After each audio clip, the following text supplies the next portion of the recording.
Entonces, dicho eso, si no hay más que comentarios al respecto o dudas, creo que podemos pasar a los contenidos de la clase del día de hoy.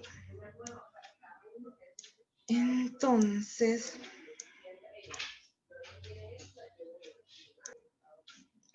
para el día de hoy, como les mencionaba, hoy toca unidad 2. De la unidad 2 ya habíamos visto un poquito la semana pasada, como fuentes, digamos, adicionales que pueden consultar, y en lo que yo estoy basándome también mucho en la presentación, aquí tienen, por ejemplo, vamos a retomar nuevamente el libro de Ñaupas Paitán y compañía. En este caso vamos a ver, un poquito más grueso acá esto. En este caso vamos a retomar el capítulo, parte del capítulo 2, que es escrito por el mismo Ñaupas Paitán. Aquí tienen la referencia. Y también voy a complementar un poquito con este artículo, súper recomendado que lo lean, no es nada largo, son como 15 páginas, de Santi del 2016. Una cuestión importante que no tiene nada que ver como con contenido de la clase de hoy, pero para que vayan familiarizándose respecto a las referencias y cómo se hacen, noten aquí, noten que ahora las referencias obligatoriamente deben llevar un DOI. Bueno, si es que la revista, si es que la publicación no lo tiene, porque hay publicaciones viejas que no tienen DOI. Entonces, recuerden siempre incluir en sus referencias de libros o principalmente de revistas, de artículos, perdón, científicos, el DOI. Ok, listo con esas aclaraciones.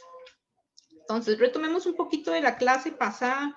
Recuerden que habíamos hablado a partir de la propuesta de Valdivia Dueñas en este libro de Ñaupas Paitán y compañía, que hay, él sugiere que hay 4 ejes principales en la formación de un investigador científico. Recuerden que la semana pasada estuvimos refiriéndonos a lo que sería el eje personal y las habilidades que deberíamos ir construyendo o desarrollando a lo largo, digamos, de la profesión o de la formación, digamos, de un investigador científico. Luego tenemos también este eje que se llama axiológica ética, el eje axiológico ético más bien, en donde vemos, nos habla sobre los valores y los principios del investigador, que lo vamos a retomar también hoy.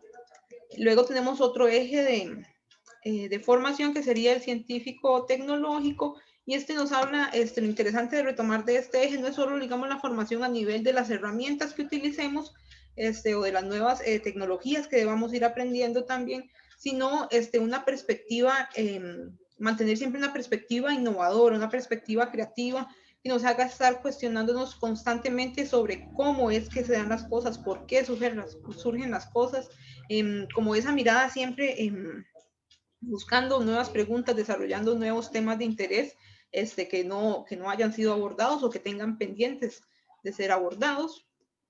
Y luego también tenemos, por último, el eje filosófico epistemológico, que nos habla sobre una formación, digamos, de conocimiento sobre una gama de conceptos básicos que debemos manejar sobre, a nivel, digamos, de lo que entendemos sobre qué es ciencia, qué implica la ciencia, cómo se investiga, qué es el conocimiento científico, qué es el método científico, etcétera, inclusive qué son las teorías filosóficas a nivel, digamos, en este campo, digamos, a nivel científico.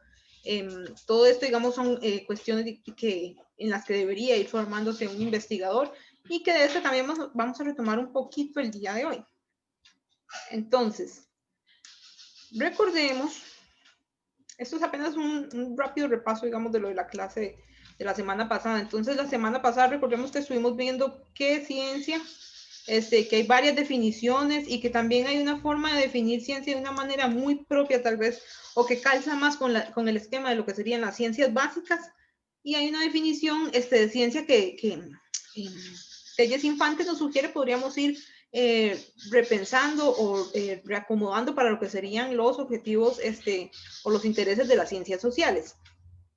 Una vez, digamos, establecido lo que sería qué es ciencia, cuáles son sus metas, sus objetivos, en qué se fundamenta, etcétera, también es importante conocer qué es la investigación científica y qué es el conocimiento científico. Sobre esto vamos, más que todo sobre el conocimiento científico, vamos a hablar un poquito esta clase, en pocas y llenas palabras, Recordemos que la investigación científica es aplicar el método científico, y esto nos lleva entonces ahora a lo que sería, ¿qué es el método científico? Y recuerden que el método científico, pues también la forma en la que se plantea y se estructura, recuerda mucho o está muy, nos resulta un poco tal vez más familiar con la forma en que se investiga en las ciencias naturales o en las ciencias básicas. Sin embargo, esto no quiere decir que en las ciencias sociales no se aplique, y de hecho, digamos, lo aplicamos, pero con unas tal vez leves modificaciones o desde otra perspectiva también. Entonces, recordemos que el método científico, pues en general, pues consta de una serie de etapas en orden lógico consecutivo, podríamos decirlo, y que de esto, digamos, pues no voy a detallarme, hablamos muy por encima la semana pasada sobre cada una de esas etapas y ejemplificamos, pero de esto más que todo vamos a hablar en la unidad 3, o sea, ya a partir de este jueves y la siguiente semana. Entonces no voy a detenerme mucho, tal vez lo importante de recordar o de aclarar es que no hay un solo método científico, hay varios métodos científicos, y que actualmente el que más aceptación, podríamos llamarlo así, o el que más implementa es el método hipotético deductivo. Entonces, ¿dudas, preguntas respecto a esto? Entonces, retomemos qué es el conocimiento científico. Recordemos que habíamos definido el conocimiento científico la semana pasada como el conocimiento que surge de la aplicación de una investigación científica, es decir, de la aplicación del método científico. Pero esto podemos ir detallándolo un poquito más, nada más a partir de la propuesta en este caso del capítulo 2 del libro de Ñaupas, Paitán y compañía. Entonces, Ñaupas Paitán empieza mencionándonos qué es la nociología. Y la nociología refiere a lo que sería la teoría del conocimiento, refiere a estudiar qué es el conocimiento, cómo se obtiene, cómo es que el sujeto interactúa con esas formas de captar el conocimiento, podríamos mencionarlo. Entonces, en general, él menciona que hay dos tipos de conocimiento. Ok, un conocimiento que Platón lo denomina doxa, y otro que se llama episteme. En el caso de la doxa, se define como un conocimiento que surge de la opinión o de un criterio, de una creencia, mientras que el episteme es un conocimiento que él denomina como conocimiento auténtico o conocimiento científico. Entonces, para ir entendiendo esto, deberíamos también ver o desmenuzar un poquito más, clasificar un poquito más sobre qué es el conocimiento o diferentes categorías del conocimiento. Bueno, dependiendo tal vez del autor que ustedes lean, pueden encontrar más o menos categorías o categorías con nombres diferentes, pero que pues tienen su similitud con la propuesta que les voy a presentar. Entonces, denme un momentito para cambiar acá. Ok. Entonces, en primer lugar, tenemos un conocimiento que es popular, que nos va a referir a ciertos aspectos que aquí están señalados. El conocimiento popular en general se caracteriza por ser superficial. Por superficial, estamos hablando de que es un conocimiento que es más descriptivo, que no profundiza en entender el fenómeno, digamos, o el objeto, no el objeto, el fenómeno que queremos estudiar o entender. Luego, este conocimiento popular es un conocimiento sensorial, es decir, es un conocimiento que se capta a través de los sentidos, digamos, con los que ustedes están familiarizados. Luego tenemos que este conocimiento no es comparable, es un conocimiento que usualmente surge de la experiencia propia y que por la forma en la que es recuperado, pues no tiene como unos parámetros que le permitan ser comparado. Luego tenemos que es un conocimiento generalmente asistemático, es decir, que no se recupera de una manera en pasos o de una manera, tal vez podríamos llamarlo rigurosa o metódica. También tenemos que es un conocimiento acrítico, o sea, es un conocimiento que no está interesado en reflexionar sobre lo que se está observando. y es un conocimiento finalmente no fundamentado. Esto quiere decir que no hay, no tiene pruebas o datos que respalden su validez.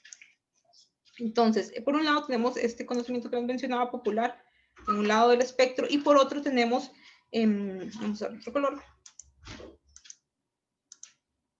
tenemos lo que sería el conocimiento precientífico, y del otro lado del espectro tendríamos lo que es el conocimiento, déjenme cambiar algún otro color, más visible, ok. Tendríamos lo que es el conocimiento científico. En el caso del conocimiento científico, pues es opuesto, o se opone, digamos, a lo que sería el conocimiento popular. Sus características son opuestas, podríamos mencionarlo al conocimiento popular. En este caso vemos que el conocimiento científico es más profundo, nos dice, o sea, detalla, intenta obtener, detallar más, analizar más la información de lo que está observando, es más abstracto, es decir, es más, no es tan descriptivo, refiere a términos más explicativos de lo que se está observando. Luego es comparable. ¿Por qué es comparable? Porque generalmente detalla una serie de pautas, digamos, o de variables que permiten que sea comparable con otras observaciones que hacemos. Es sistemático porque en oposición al conocimiento popular, pues generalmente es recuperado de manera metódica o de manera en etapas lógicas o consecutivas. Es crítico porque usualmente pues intenta reflexionar más sobre lo que se está observando, y también es fundamentado pues porque procura pues tener datos que respalden lo que está observando o lo que se está planteando. En el caso de lo que sería el conocimiento precientífico, pues es un conocimiento que está aquí como en el medio de estos dos, pero en el sentido de que es un conocimiento como de carácter académico, podríamos decir como el conocimiento, digamos, del que estamos, todo esto, un ejemplo, digamos, de conocimiento precientífico sería esta información que yo les estoy dando a ustedes.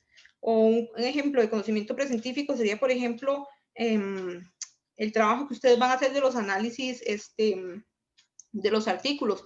Es un conocimiento que generalmente es a nivel académico, pero que no surge de la aplicación de una investigación, a diferencia del conocimiento, la diferencia entre el conocimiento precientífico y el científico es que en el científico sí hay una aplicación del método científico, mientras que en el precientífico no hay una aplicación del método científico, pero sí pues refiere a un conjunto de conocimientos que son de carácter académico. Ok, entonces recuerden que cómo relacionamos estas tres variables de conocimiento respecto a las variables o las categorías de conocimiento que Platón señala. Bueno, en el caso de la doxa, recuerden que les mencionaba que es un conocimiento a nivel de creencia o de una opinión personal, de un criterio, digamos, personal. Aquí podríamos estar homologándolo con lo que sería el conocimiento popular, o sea, es un conocimiento que no necesariamente surge para nada de lo que sería la aplicación del método científico, mientras que el episteme, recuerden que se entiende como un conocimiento auténtico o como un conocimiento científico. En este caso, pues, nos referimos más a estas dos variables o estas dos categorías del conocimiento, el conocimiento precientífico y al conocimiento científico. Tal vez con mayor énfasis a lo que sería el conocimiento científico, que es el conocimiento producto de la aplicación del método científico. Ok, entonces, tenemos, como les mencionaba, estas por el momento tres categorías de formas de conocimiento, perdón. Y tenemos una última categoría que sería el conocimiento filosófico, que este conocimiento se refiere, podríamos definirlo como un conocimiento que tiene un mayor nivel de abstracción en comparación con estos tres anteriores, y lo que busca es la generalización de leyes o formular explicaciones en general, pero sin necesidad sin buscar una aplicación del método científico. Y en este caso, este conocimiento filosófico pues nos lleva a lo que habían ustedes leído, bueno, una partecita de lo que ustedes habían leído en la lectura de Telles y compañía. Bueno, noten, perdón, aquí tengo unas notas que no debo olvidar mencionar. Este conocimiento científico, este conocimiento filosófico es lo que hemos estado viendo desde la semana pasada. Es el conocimiento que va dando forma a lo que entendemos por qué es ciencia, qué es investigación científica, qué es método científico, y también, como ustedes pudieron leer en Telles Infantes del capítulo 1, sería también pues ese conocimiento que tenemos o que se va formando sobre las teorías de la filosofía. Teorías científicas, digamos, podríamos mencionarlo de la filosofía, que son teorías que me olvidé mencionar esto. Son teorías que se van formulando o que se van planteando o se van desarrollando, todo entrelazado en este campo de lo que sería la epistemología, que si ustedes pueden ver acá, epistemología, su raíz es episte, hasta aquí, hasta la M. Entonces, ¿a qué les refiere esa raíz? Si ustedes tuvieran esta raíz, podrían definirme epistemología, según lo que hemos estado hablando. Muy bien, noten que esta raíz pues deriva de este concepto de episteme y referiría entonces al estudio del conocimiento, pero de carácter científico, es decir, el conocimiento, bueno, principalmente este tipo de conocimiento científico, y también, digamos, aquí como efecto, podríamos decir secundario tal vez, la generación de conocimiento precientífico, pero exactamente. Entonces, dentro de este amplio categoría de epistemología, que sería una subcategoría, perdón, a su vez de la nociología, pues se han desarrollado ciertas teorías sobre cómo es que, vamos a volvernos un poquito acá, se han desarrollado ciertas teorías sobre cómo se genera el conocimiento y sobre cómo tal vez acceder o captar ese conocimiento. Entonces, ustedes en el caso de la lectura de Telles Infantes, capítulo 1, pudieron leer unas 4 propuestas, pero en el caso de la fuente que estoy utilizando hoy, el capítulo 2 del libro de Ñaupas, Paitán y compañía, él mencionaba varias que podrían bastante refrescando un poquito lo que ustedes ya saben de los cursos de teorías antropológicas 1 y 2, van a encontrar analogías respecto a lo que se ha mencionado en esos cursos. Entonces, en primer lugar, y vamos a verlo muy, muy rápido, ¿verdad? Ustedes, para eso, bueno, número 1, ya ustedes o ya llevaron los cursos de teorías o los van a llevar. Y número 2, en general no nos vamos a detener mucho en esto para poder avanzar en otros temas. Entonces, en primer lugar tenemos lo que sería el paradigma, podríamos mencionarlo así, o el paradigma, mejor dígame, del empirismo.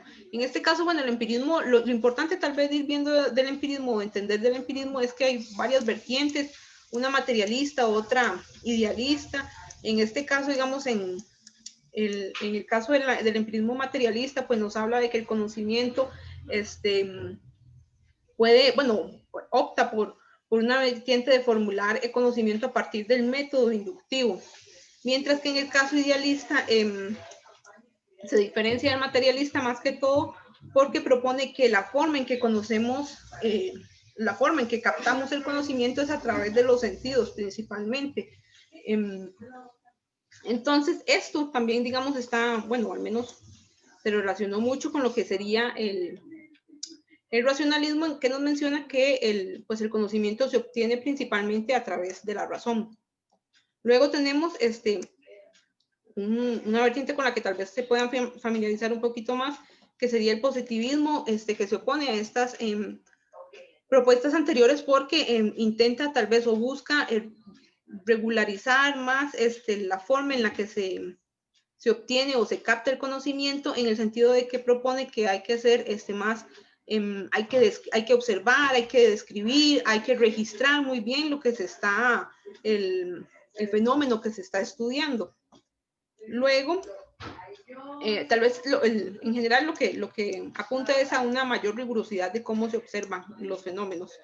Luego tenemos lo que sería el materialismo dialéctico, que también ustedes pueden estar muy familiarizados con sus planteamientos. Tal vez uno de los planteamientos que recuerden más es la ley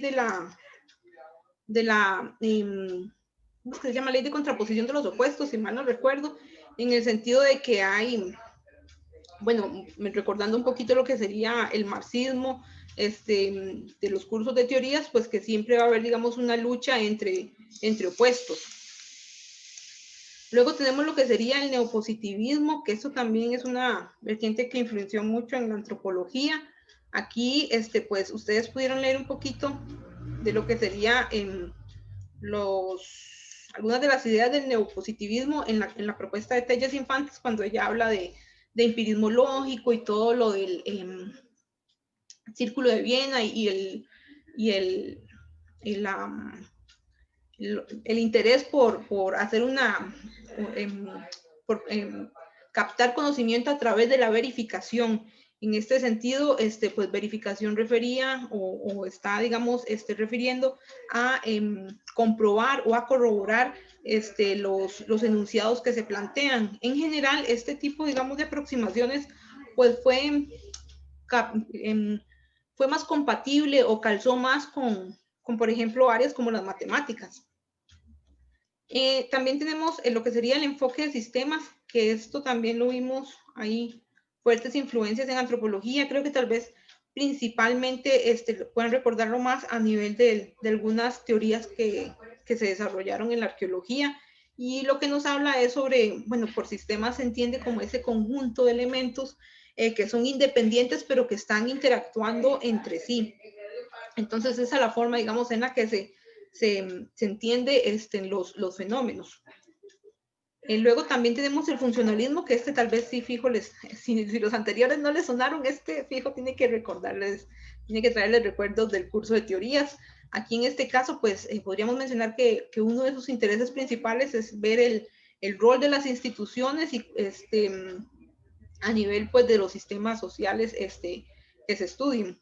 Luego tenemos el estructuralismo, que también debería pues sonarles bastante, en el sentido de que, bueno, aquí tal vez una de las principales ideas que podríamos recuperar del estructuralismo es su interés por ver,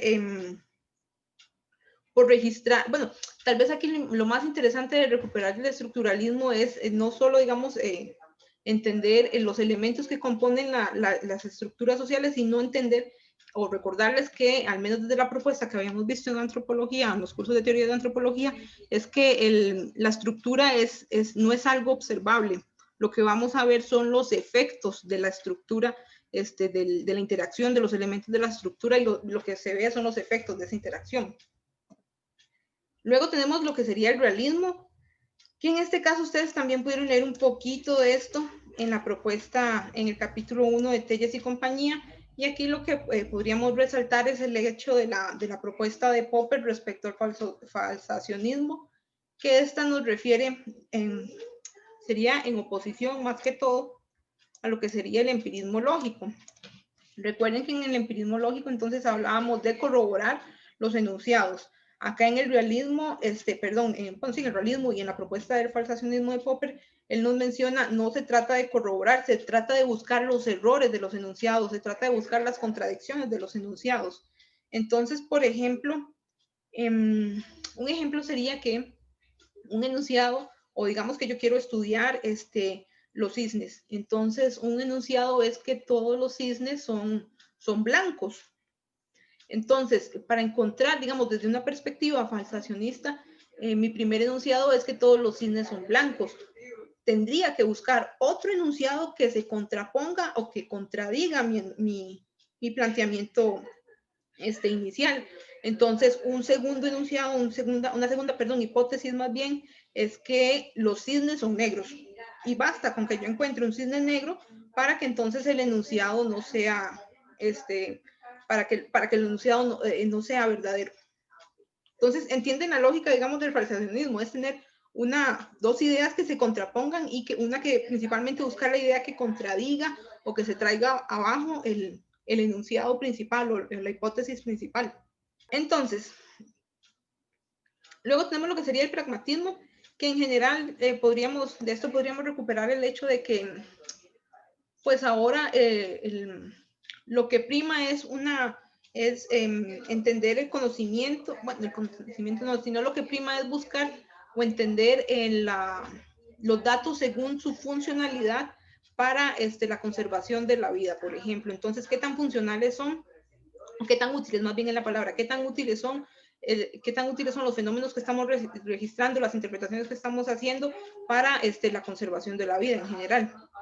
Y luego tenemos esta propuesta de teoría crítica que está también muy entrelazada con lo que serían los planteamientos marxistas, en el sentido de que retoma varias de las ideas propuestas del marxismo y empieza a razonar por qué es que esa propuesta de la lucha de clases, etcétera, o esas propuestas, digamos, que había planteado Marx inicialmente, no llegaron a concretarse, cómo es que se puede alcanzar el cambio social, etcétera, etcétera. Digamos, todo esto, más que todo, se discute en lo que sería la teoría crítica.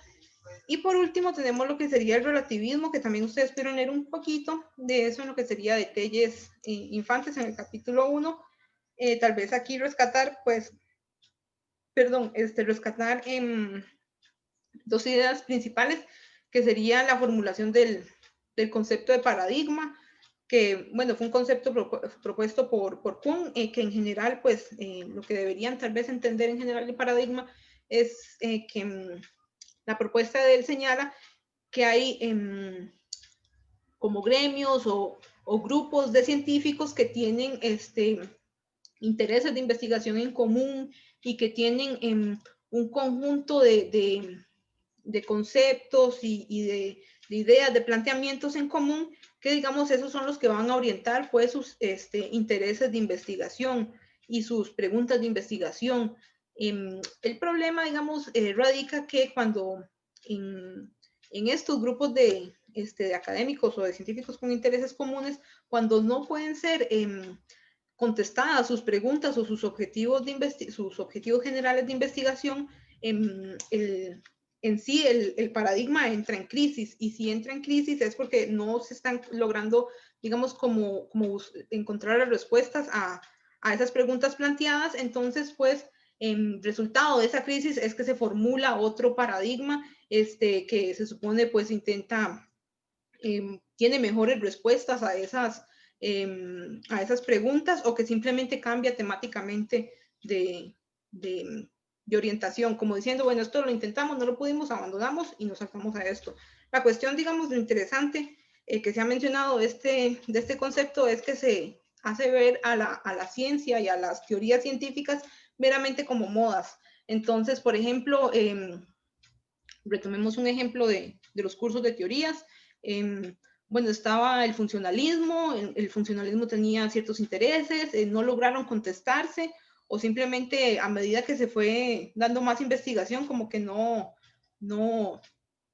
se encontró, digamos, un norte a los intereses originales, y entonces, pues, los científicos descontentos o empezaron a ver nuevas propuestas en el estructuralismo que los hicieron, pues, replantearse y más bien pasar, mudarse del funcionalismo al estructuralismo. Más o menos, digamos, esa es como la lógica del paradigma. Luego, otro evento interesante que surge durante durante el auge, digamos, o no durante el auge, sino en las propuestas teóricas relativistas, es lo que sería la negación al método científico, y todo esto muy de la mano con la propuesta, con todo surgimiento de los planteamientos posmodernos, en los que se hace un fuerte cuestionamiento a lo que sería la objetividad científica, y también un fuerte cuestionamiento a lo que se venía entendiendo por qué ciencia, y señalando el hecho de que todo conocimiento científico o toda generación de conocimiento científico, los mismos investigadores estaban influenciados por una serie de elementos que hacían que ese conocimiento pues no fuera objetivo. Por ejemplo, que la ciencia y las investigaciones como tal están muy influenciadas por las diferentes agendas políticas, por diferentes factores como el prestigio académico, o inclusive las instituciones de financiamiento, o las instituciones en las que trabajan, todo eso influye la ciencia, de manera que la ciencia es algo, no es algo, está parcializada. Entonces, en este muy rápido recorrido que hicimos, una vez más, solo como para que estén un poquito familiarizados y refrescando un poquito las ideas que habían venido repasando desde los cursos de teorías, que deberían retomarlas para este curso también, no las dejemos abandonadas. Hicimos este breve repaso por estas propuestas teóricas digamos, desde un enfoque más global de la teoría filosófica. Y noten que, como les mencionaba, todo esto tiene una analogía con lo que sería, cómo es que se adapta todo esto en la teoría que conocemos en antropología. Pues recordemos un poquito, por ejemplo, lo que sería el empirismo y el racionalismo fue algo que estuvo muy temporalmente hablando muy de la mano con lo que sería toda la formación, digamos, a nivel histórico de los intereses anticuaristas y cómo, digamos, ese interés por recuperar objetos de otras culturas y objetos del pasado, pero de esa manera, digamos, como objetos exóticos, bellos, etcétera. Luego tenemos lo que sería este enfoque que mencionaba positivista, que influenció mucho en lo que sería el evolucionismo unilineal. Recuerden, ¿cuál fue uno de los principales? Bueno, vieron varios, pero ¿cuáles fueron los principales exponentes del evolucionismo unilineal? Taylor, Morgan, Spencer fueron los principales,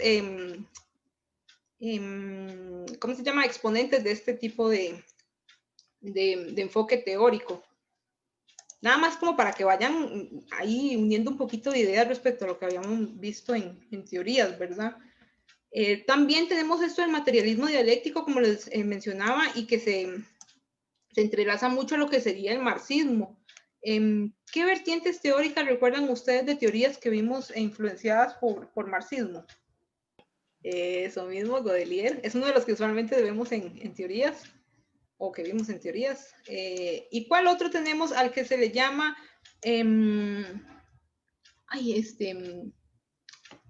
materialismo dialéctico vulgar?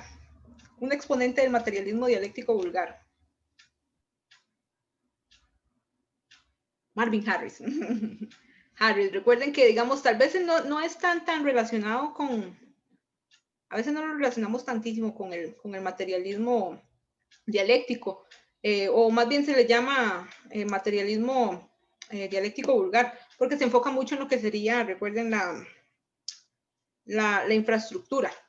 Le da mucho valor a lo que sería un énfasis en los estudios más de carácter económico. Pero digamos del marxismo, del materialismo dialéctico, recuerden que habíamos visto estas propuestas de Godelier, de Marvin Harris. En el caso de la arqueología vimos la arqueología social latinoamericana, que es la que mayor influencia tiene, y también está pues la escuela, la arqueología social, pero de escuela española. Bueno, también dependiendo del que escuchen, dirán que la arqueología social latinoamericana no es marxista, y que la otra es más, que la otra es menos, pero bueno, tienen influencia el marxismo.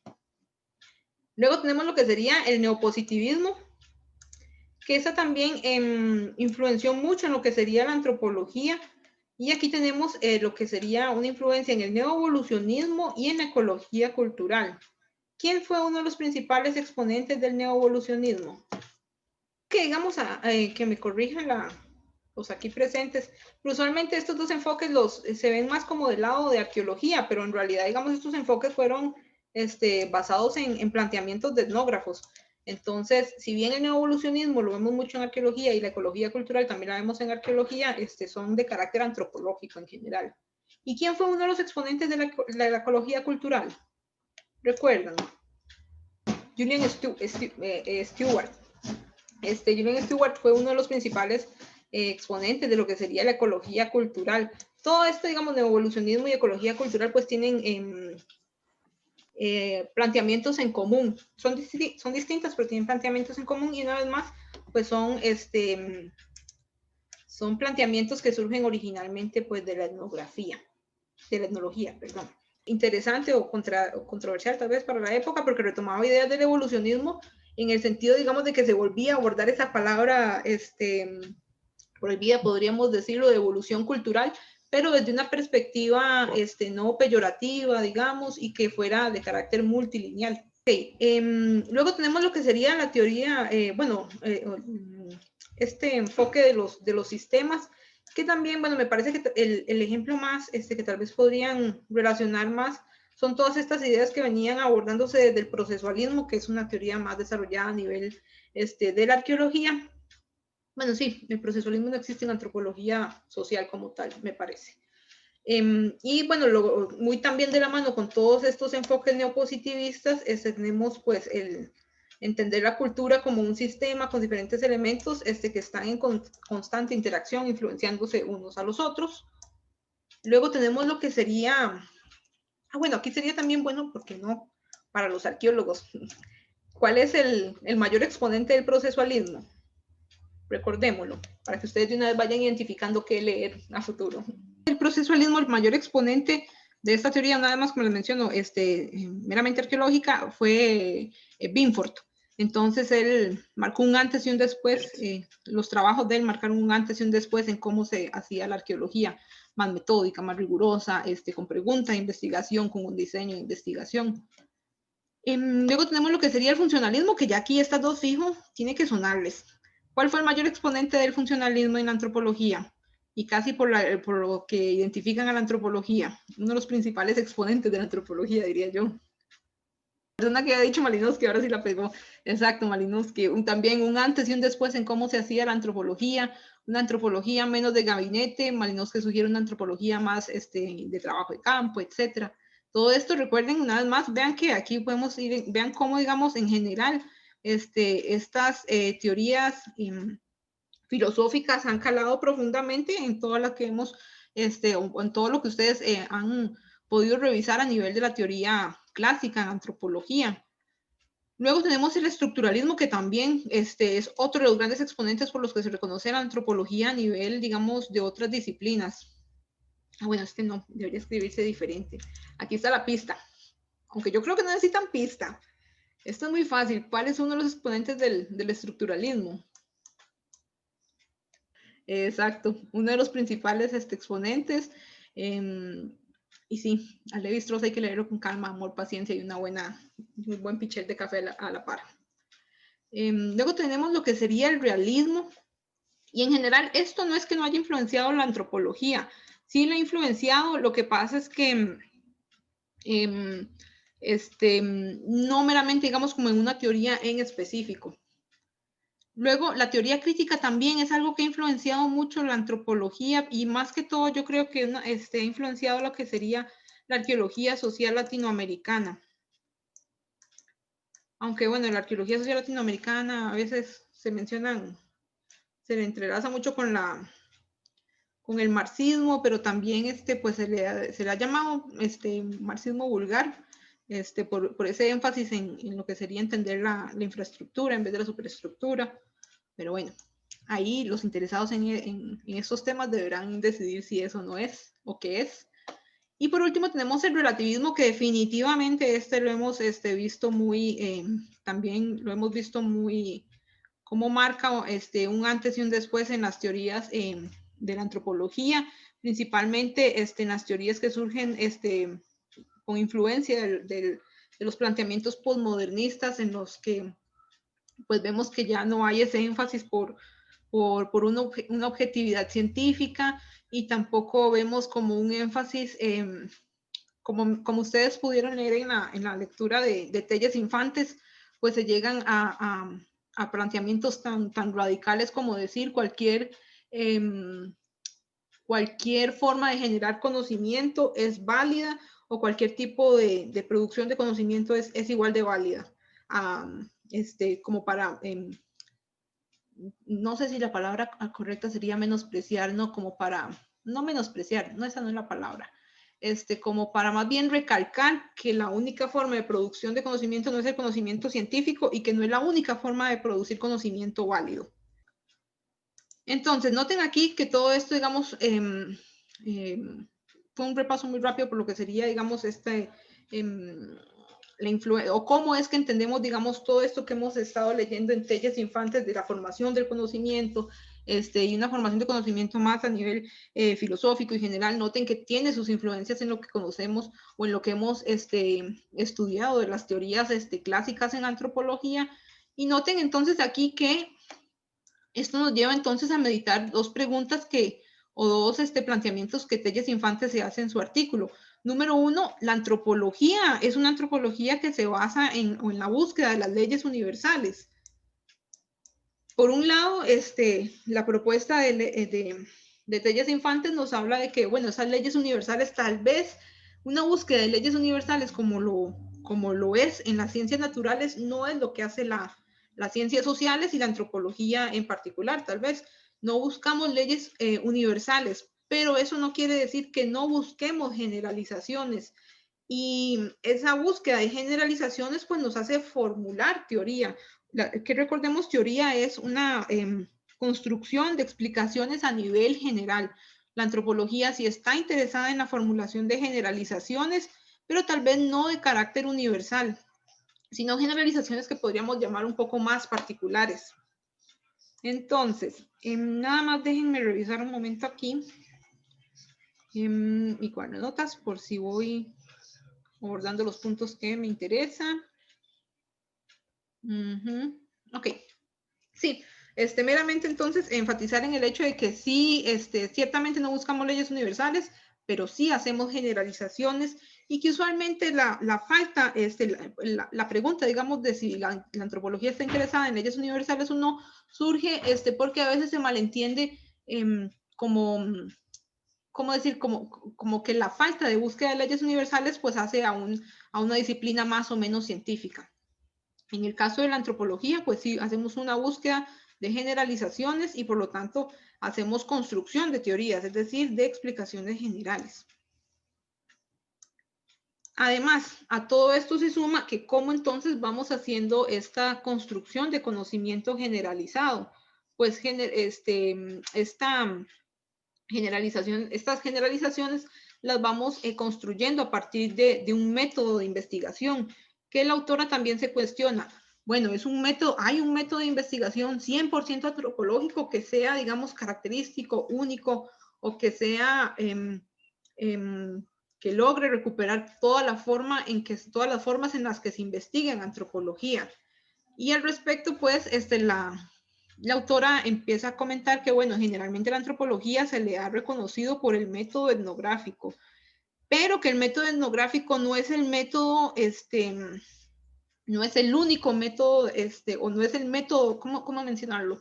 El método etnográfico no es algo propio de la antropología, es algo que es utilizado por otras ciencias sociales y no es una forma que represente en general o en su totalidad a cómo es que se investiga en la antropología. Los antropólogos y las antropólogas investigan mediante el método científico y principalmente un método basado a nivel de comparación, es un método comparativo. Entonces, en general, pues es mediante el método comparativo que vamos a ir logrando construir la teoría o las generalizaciones que tenemos de los fenómenos que estudiamos. Aquí tal vez es importante retomar la propuesta que ella mencionaba al inicio sobre la metodología o cómo sería el método en antropología. Pues ella nos menciona que hay como una serie de etapas. En este caso, hablamos de una primera etapa de observación, una segunda etapa de comparación y una tercera etapa de síntesis, que si mal ustedes no recuerdan, pues ella las empieza a comparar con lo que sería la etnografía, y luego la etnología, y luego la construcción, una construcción teórica. En este caso, podemos ver que el método, digamos, comparativo, que es aplicado no solo por la antropología, sino por muchas otras disciplinas, pues es lo que permite dar forma a las explicaciones sobre los fenómenos que estudiamos, que puede ser explicaciones, una vez más, no a nivel de leyes universales, pero sí explicaciones generales que logramos desarrollar más que todo en esta etapa de síntesis, y que también pues tienen su carácter particular, en el sentido de que recuerden que la autora pues plantea también un debate entre lo relativo, entre una antropología relativista o una antropología que formula planteamientos más generales. Pues estos casos particulares pues nos refieren un poquito más a estas etapas de la comparación y la observación. ¿Por qué es importante tal vez retomar esto? ¿Por qué es que la autora lo retoma, este debate entre lo particular y lo general? Porque y aquí nuevamente tenemos que referirnos a teorías. Recuerden que la antropología pues inicialmente por sus dos teorías más clásicas, o las que dieron base, digamos, a lo que al resto de teorías clásicas en antropología. Por un lado teníamos el evolucionismo unilineal, que era una propuesta que interesaba más en la formulación de planteamientos universalistas, generales, una vez más, todo esto por la influencia del positivismo de la época. Sin embargo, posterior a esto, y también posterior en oposición a lo que sería el evolucionismo unilineal, pues surge el particularismo histórico, que recuerden, pues busca no tanto entender a las culturas de forma comparativa, universalista, sino más bien entenderlas bajo sus propios términos y bajo las diferencias que tienen cada una de estas culturas en respecto, sí, las diferencias que cada una de estas culturas tiene a nivel, digamos, sin perder de vista lo que sería una comparación, pero buscando diferencias, no tanto similitudes. Y noten que todo esto ha influenciado la forma en la que vemos la antropología, inclusive en la forma en la que la entendemos como una ciencia o como no. Las personas que dicen la antropología no es una ciencia es porque es una antropología que no está interesada en la formulación de generalizaciones, mientras que los partidarios de una antropología como ciencia, pues generalmente abogan más por una antropología que sí, somos ciencia porque estamos construyendo generalizaciones, estamos construyendo teoría a nivel general, tal vez no de carácter universalista, pero sí estamos construyendo teoría a nivel general. Porque recuerden que una de las definiciones que ya explicando qué es la teoría y qué es la teoría científica, aquí retomemos esta cita que ella menciona, bueno, una cita que utiliza a partir de Kaplan y Manners. Noten que dice que en la medida en que la antropología desee distinguir pautas generales y regularidades dentro de un fenómeno cultural y hacer algún tipo de proposiciones generales sobre ellas, no existe ninguna razón para negar el estatus científico. Entonces, podemos ver que dentro de esos parámetros o requisitos que describen lo que es científico y no es científico es la formulación de generalizaciones de la cual la antropología no escapa. Generalmente las teorías que utilizamos son de carácter general, si bien las adaptamos a casos particulares, son, pues son enunciados que son de carácter general. A partir de lo particular podemos generar también conocimiento general. Es importante recordarles que, ¿cómo decir? Aquí lo importante de esto, y ¿cómo decirlo? Ok, sus investigaciones, cuando ustedes desarrollen sus investigaciones y se pongan a meditar sobre esto, también deben entender que en una investigación no se puede resolver todo. Y se parte de la mejor manera que podamos, bajo los recursos que tengamos y bajo el tiempo que tengamos, etcétera, etcétera. Y si bien, digamos, por X o Y razones, condiciones propias de lo que ustedes quieren estudiar, es mejor partir desde un enfoque general o desde un enfoque particular, pues así se plantea. El punto, digamos, lo importante de esto, de esta discusión, es el hecho de generar conocimiento que sea bajo estos parámetros que mencionábamos. Voy a ampliar acá.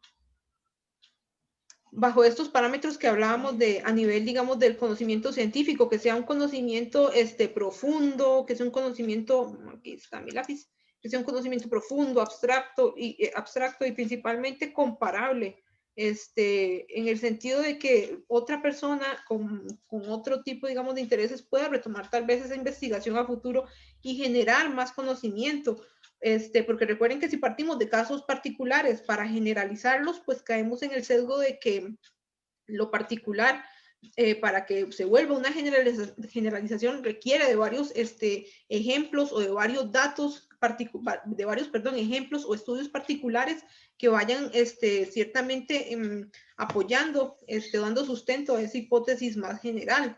Y también que sea 100%, o sea, sí, que sea reproducible también para poder ir construyendo más conocimiento, digamos, y ir dando más sustento, pues esos planteamientos generales. Entonces, ya para cerrar los contenidos del día de hoy, retomemos lo que sería el eje axiológico ético que refiere, recordemos, a los valores y principios del investigador. Desafortunadamente, y como yo, yo me dije, esta vez no va a pasar, pero por lo visto está pasando, a veces no le dedicamos el tiempo, en las clases no le dedicamos el tiempo que se requiere a este tipo a este tipo de temas. Porque a veces tal vez yo creo que uno lo da como muy por sentado, como decir, ah, bueno, yo creo que la mayoría sabe lo que es moral y lo que es inmoral, lo que es bueno y lo que es malo, pero desafortunadamente uno, ¿cómo decirlo? Uno lo sabe uno lo sabe lo que está por escrito, uno lo sabe, uno tiene conocimiento de eso. El punto es que lo que pasa cuando llega la práctica y nos ponen entre la espada y la pared a ver todos estos temas, ya no es tan fácil ya distinguir entre lo bueno y lo malo, entre lo adecuado, digamos, en una investigación y lo inadecuado en una investigación. A veces se vuelve un poco gris y no es porque, digamos, queramos ignorarlo, es porque dependiendo de las situaciones de la investigación se vuelven complejas y nos dan dolores de cabeza. Lo importante tal vez es mantener una serie de principios, podríamos mencionarlo, que nos vayan dando norte y recordar, digamos, cómo no caer pues en prácticas que puedan generar efectos negativos, principalmente en las poblaciones que estamos estudiando.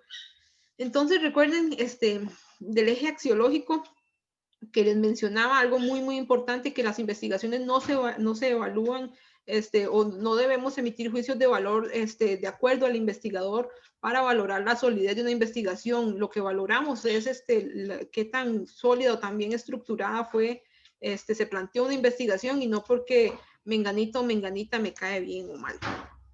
Y también pues hablamos de que dentro de esto está el hecho de tener una constante autocrítica, una crítica que no sea destructiva a nivel mental, pero sí una crítica en que nos esté constantemente haciendo cuestionar si estamos procediendo de la mejor manera y si estamos interpretando los datos de la mejor manera o recuperándolos de la mejor manera.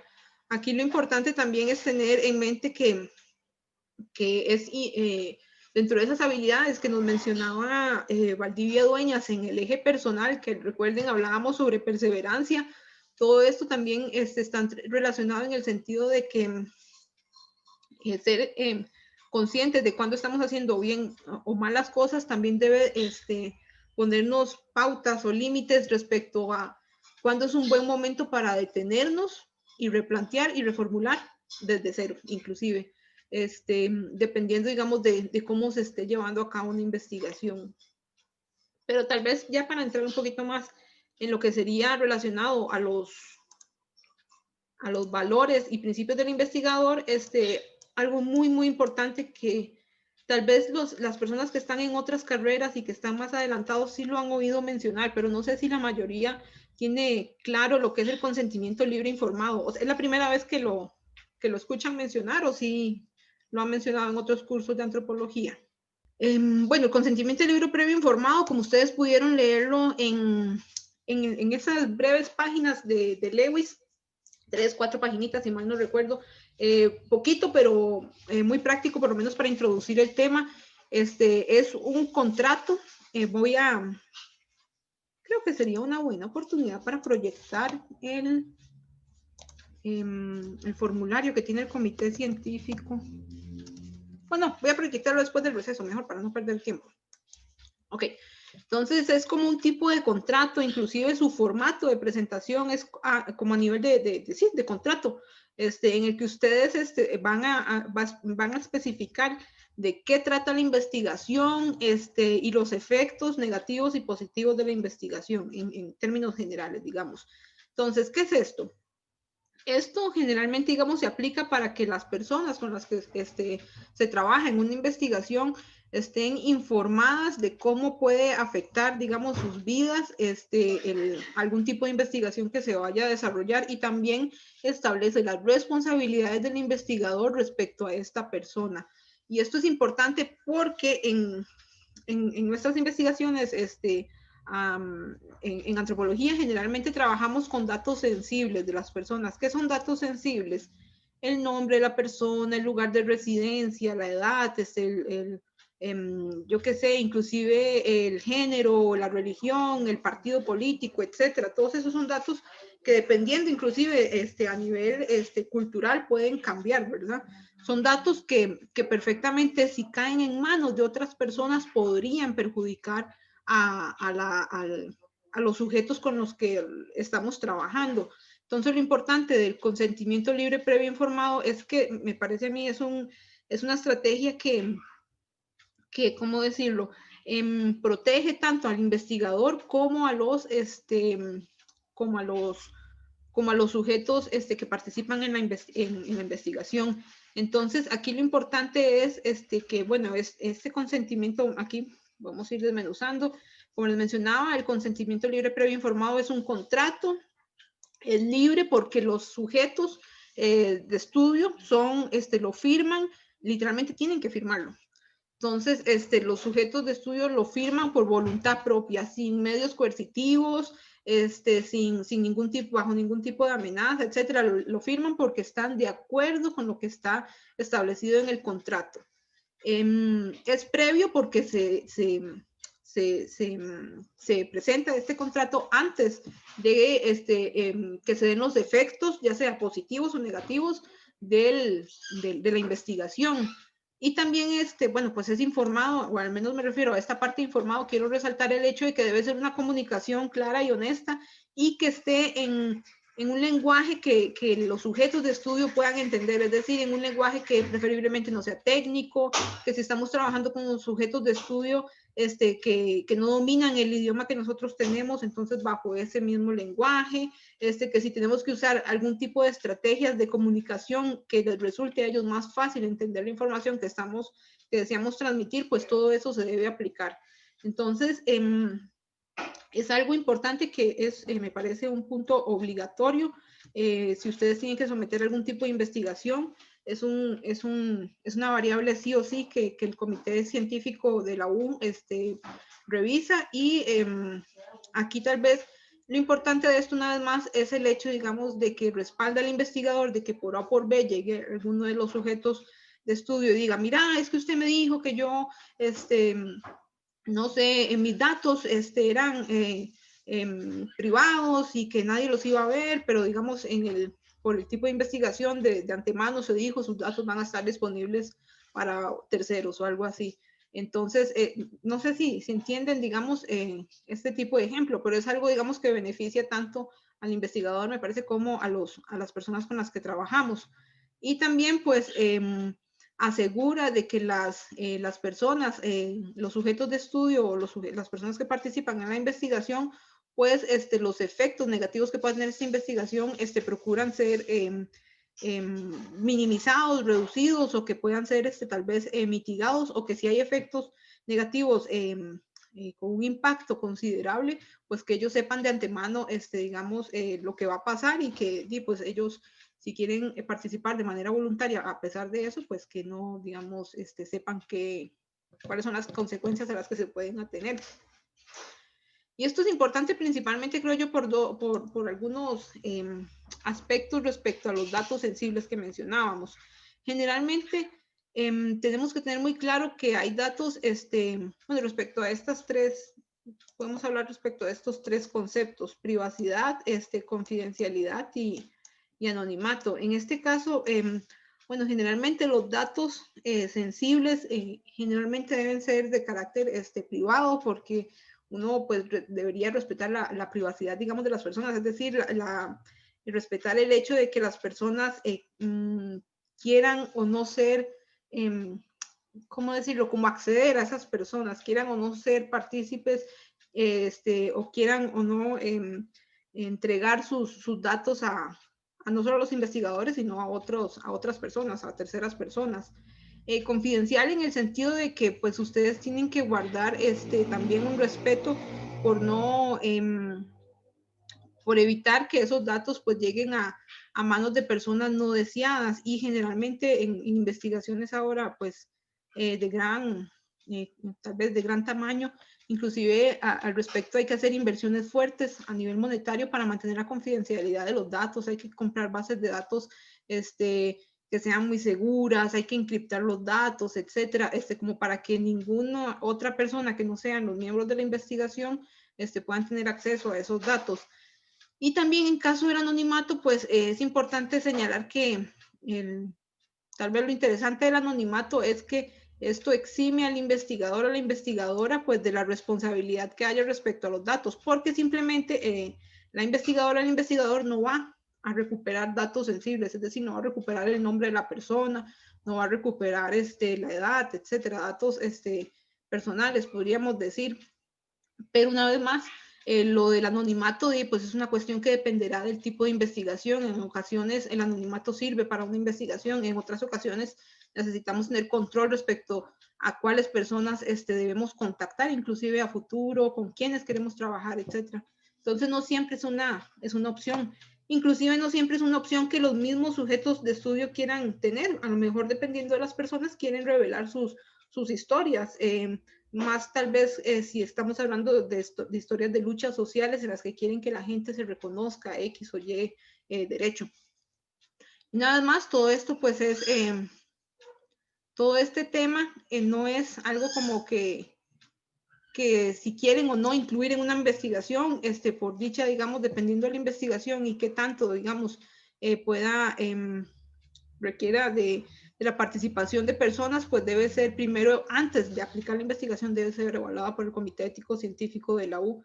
Entonces son consideraciones importantes que debemos tener en una investigación, inclusive, digamos, a nivel legal, para no incurrir en prácticas, digamos, que puedan perjudicarlos a nivel legal.